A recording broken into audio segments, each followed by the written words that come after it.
नमस्कार। आज ही हम आपको हमारा R160 मॉडल का अनबॉक्सिंग और कैसे यूज़ करते हैं, कैसे इसको असेंबल करते हैं उसका वीडियो दिखा रहे हैं। सबसे पहले ये पैच सेट है, उसको आप रिमूव करेंगे।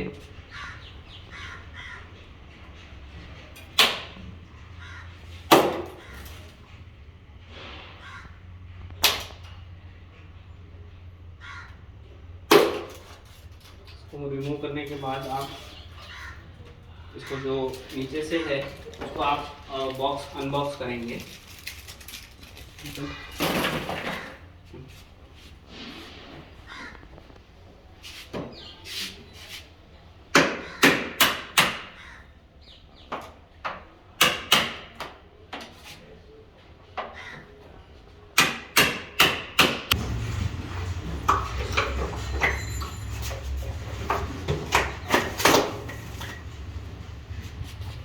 ये बॉक्स खुल गया है।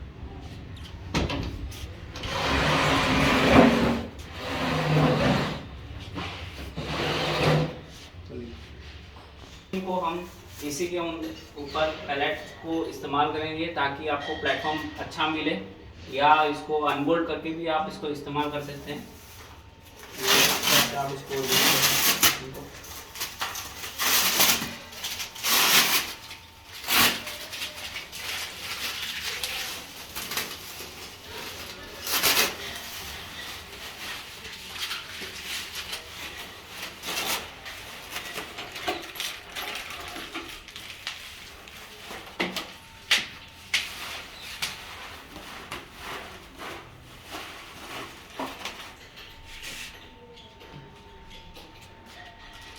ये कटर है ट्रिमर पाइप फेसिंग के लिए। इसको ये स्ट्रैप से आप रिमूव करिए। यहाँ पे भी ये बंधा हुआ है।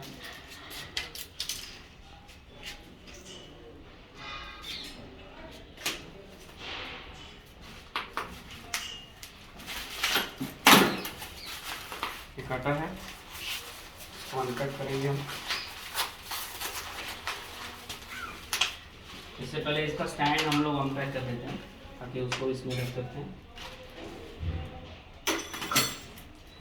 ये टूल किट है। ये टूल किट के अंदर सारे इसके स्पैनर्स वगैरह आते हैं। ये दो स्पैनर से एक स्क्रू ड्राइवर है, और बाकी सारे जो इंसर्ट्स के स्क्रू हैं हर एक साइज़ के लिए इंडिविजुअल वो इसके साथ टूल किट में आते हैं। स्क्रू ड्राइवर जो है वो रिवर्सेबल आता है, दोनों तरफ प्लस और माइनस के साथ।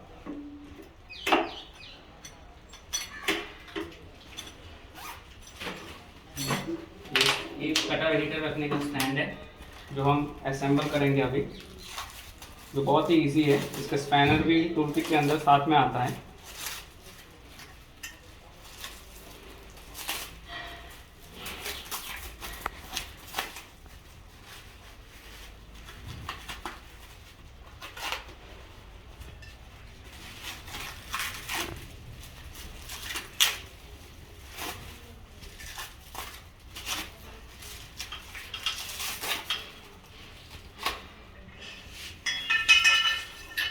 इसे असेंबल करेंगे।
हमारा स्टैंड जो है असेंबल हो गया, जिसमें आप कटर और रीडर रख सकते हैं। कटर है यहाँ इस असेंबल करेंगे।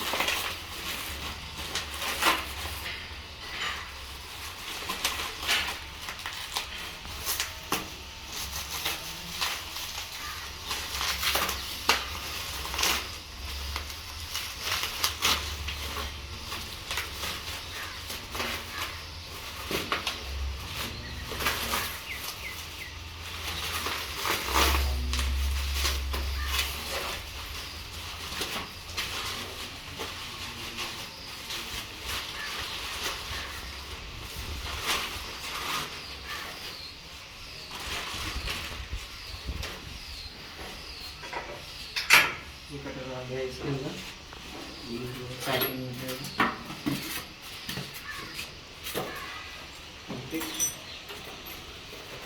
जो है हीटर पैक किया हुआ आता है नीचे।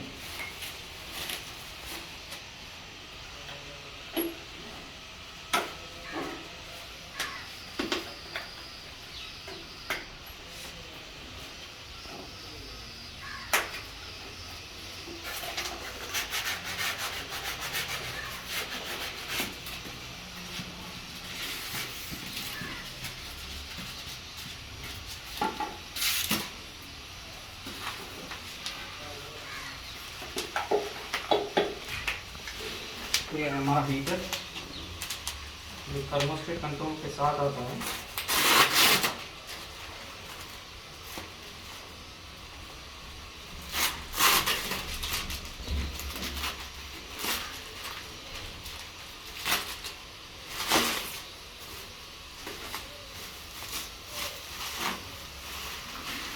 ये थर्मोस्टेट कंट्रोलर हीटर, जिसे हम अभी से जब हम स्टार्ट करते हैं तभी, अगर जब आप काम करना शुरू करते हैं तभी इसको गर्म करना शुरू कर दें, तो क्या है कि आप जब तक पाइप फेसिंग करेंगे या ट्रिमिंग करेंगे तब तक ये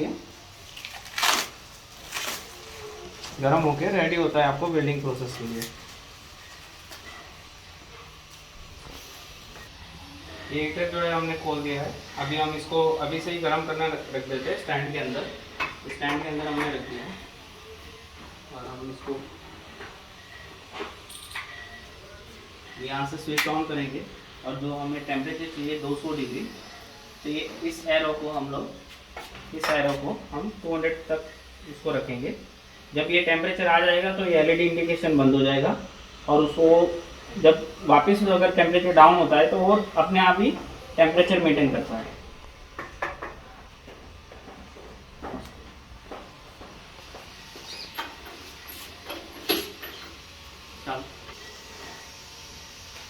इसके साथ यहाँ पे 4 क्लैंप्स है जो ऊपर गए, 1 2 3 4। हम इसको डिसअसेंबल करेंगे।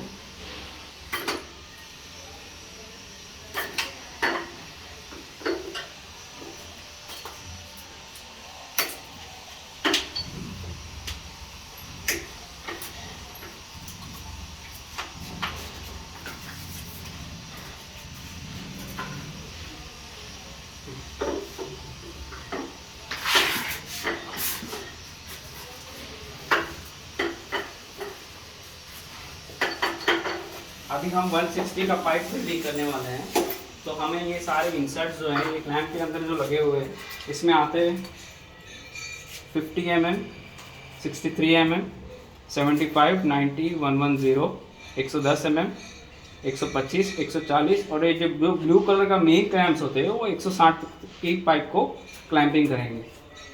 तो इसमें दिया हुआ है स्क्रू ड्राइवर, इससे हम अभी प्लस को कनेक्ट करेंगे।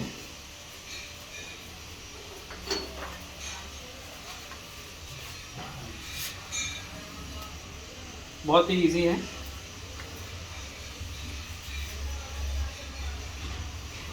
ये प्लास्टिक रिमूव कर दे।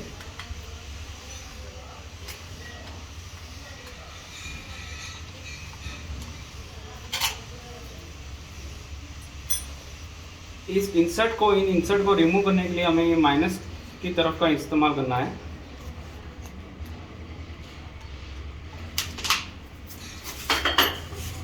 यहाँ पे लगाने से ये इजीली इंसर्ट जो है रिमूव हो जाएगा इस तरह से। इसी तरह हम सारे इंसर्ट्स रिमूव कर देंगे पूरे मशीन के।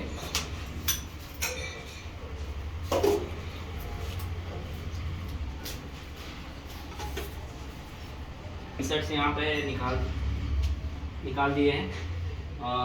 ये इसका प्लस पॉइंट ये है कि ये बेस आपको ये सारी चीज़ रखने के लिए भी हेल्पफुल रहता है कि आपकी चीज़ें गुम नहीं होगी। ये सारे अलग अलग जो साइज़ के इंसर्ट्स हैं ये आप इसमें देख सकते हैं।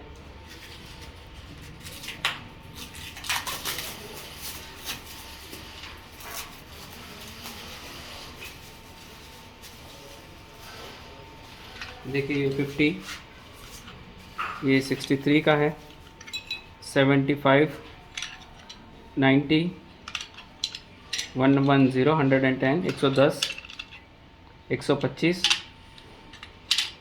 140 और ये 160 का जो है वो मेन क्लैम्प जो है, जैसे मैंने आपको पहले बताया ब्लू कलर के जो मेन क्लैम्प्स होते हैं, मेन साइज जो होता है मशीन का वो 160।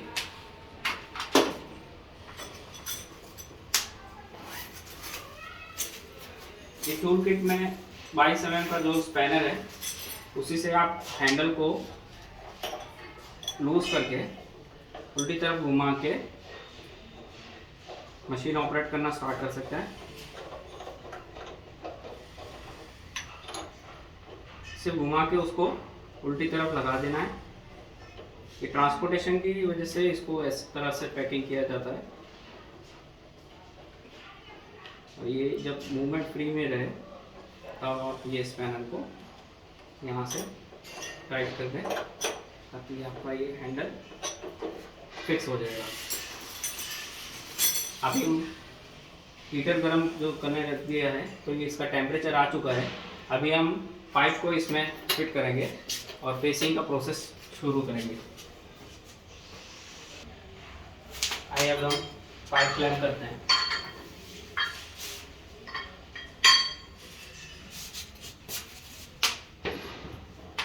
वन 160 का एक पाइप है।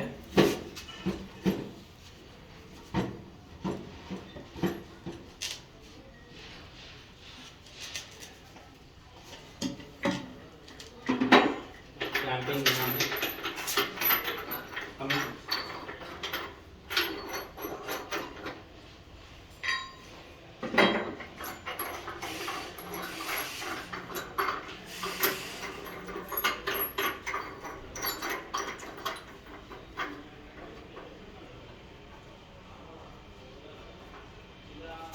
दूसरा पाइप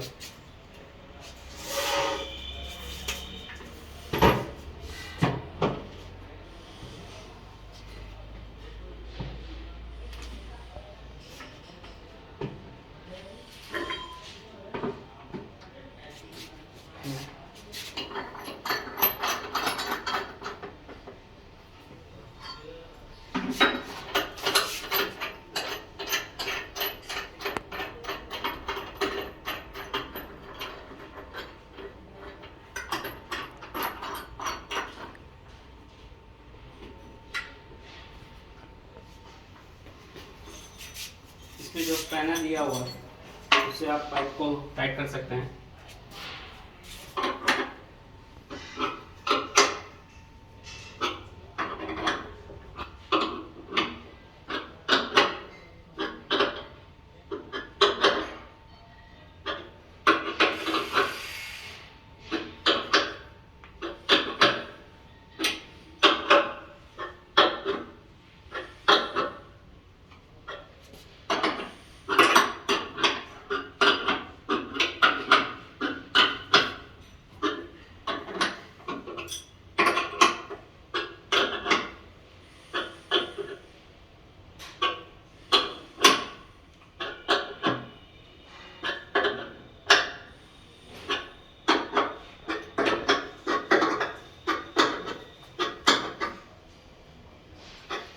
अभी हम आगे घुमा के इसको देख लेते हैं कि किस तरह से इसको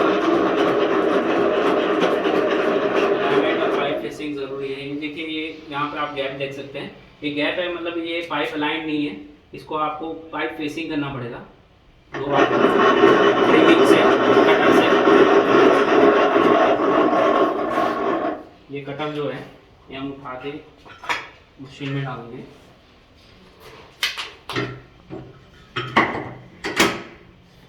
और एक चीज़ ज़रूर ध्यान रखना कि पाइप को आगे लेने के पहले ही कटर को स्टार्ट करना है और पीछे लेने के बाद ही कटर को बंद करना है।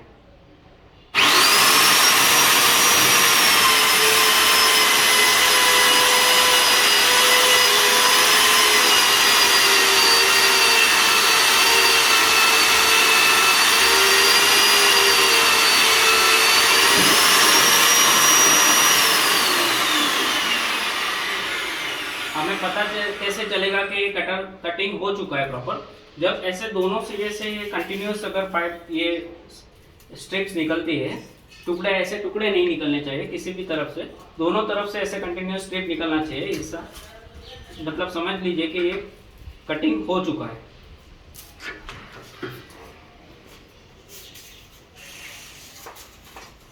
आगे करके देख रहे हैं,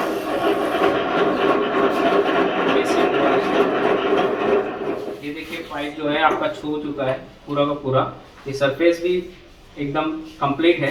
अगर कहीं पे आपको ये पाइप ज़्यादा उठा हुआ दिखता है या कहीं पे कम दिखता है तो आप 3-4 क्लैंप से उसको अलाइन कर सकते हैं, उसको दबा सकते हैं या बढ़ा सकते हैं, जिससे आपका ये पाइप का जो फेस है वो प्रॉपर मैच हो जाएगा।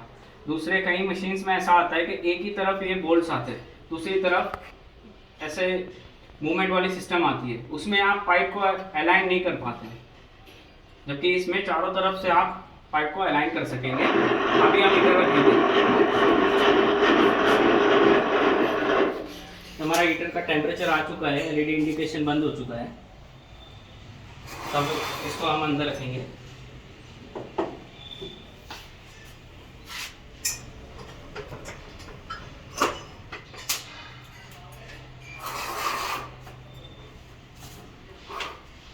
इस मशीन में आपको बेनिफिट ये है कि जब आप बीट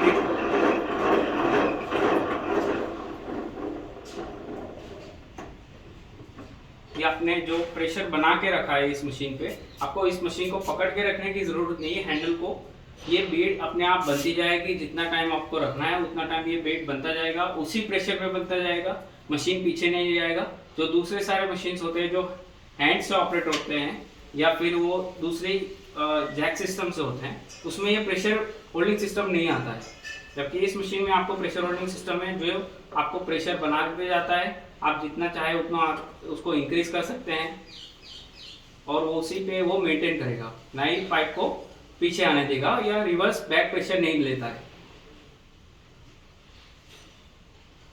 इससे आपका क्वालिटी ऑफ जॉइंट बहुत बेहतर होता है।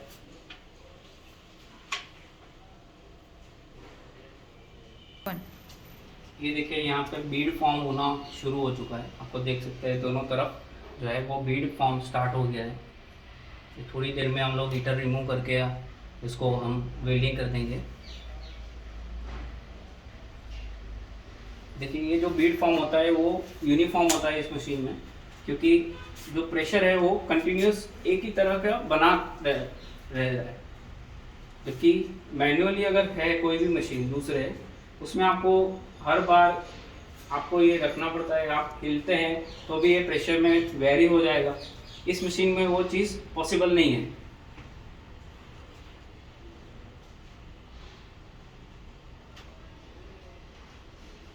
ये देखिए हीटर का अगर टेम्परेचर डाउन भी होता है तो वो एलईडी इंडिकेशन पावर जनरेट करके टेम्परेचर को मेंटेन करता है, ताकि आपका जो मेल्ट पॉइंट है वो हमेशा सेम रहे।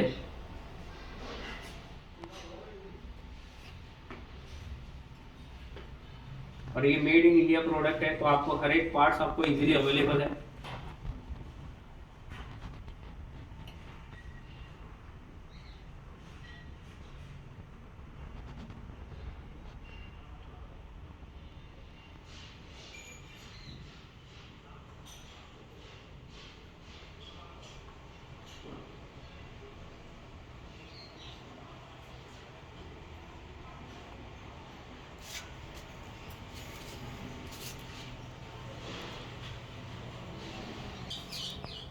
ठीक है, अभी हम हीटर को रिमूव करेंगे।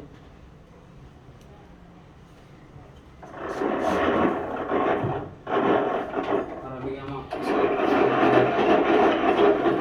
प्रेशर देंगे और बेंडिंग।